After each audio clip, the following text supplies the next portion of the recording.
After 21 glorious years, Apple is discontinuing the iPod. Dun dun dun. Yes, those beautiful gadgets that we used to cherish and use all the time are now obsolete. BBC Tech reports on Apple's announcement is discontinuing its device, the iPod Touch, which is a term that I have not said out loud in a long time. But if we think back to the history and how things have changed since the very first iPod, it's pretty remarkable what the little device has done, revolutionizing how we listen to music and having a place in our hearts. When the first iPod launched in 2001, it could store 1,000 tracks. And now today there are over 90 million songs on Apple's streaming service. Now, as many of us know, there have been various models of the iPod Nano, the iPod Shuffle.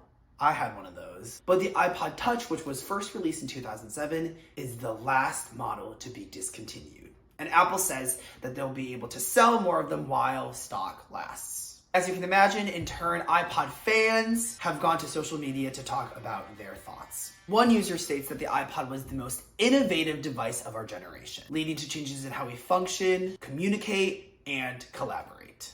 Another talks about how it was the first Apple device that they had, which I would say is also the case for me. And maybe for you, as you view this off of your iPhone 13. And going back to the announcement of the iPod, which was rumored or speculated when the Apple invitation to the event back then said, hint, it's not a Mac.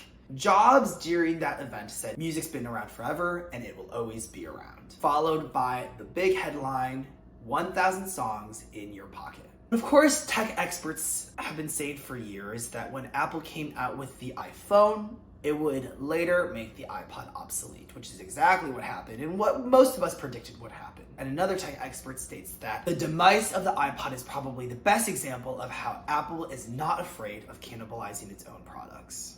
Innovation. So long live the iPod. You'll be in our memories. And now I'm gonna go and listen to Spotify on my iPhone. And I'll see you next time.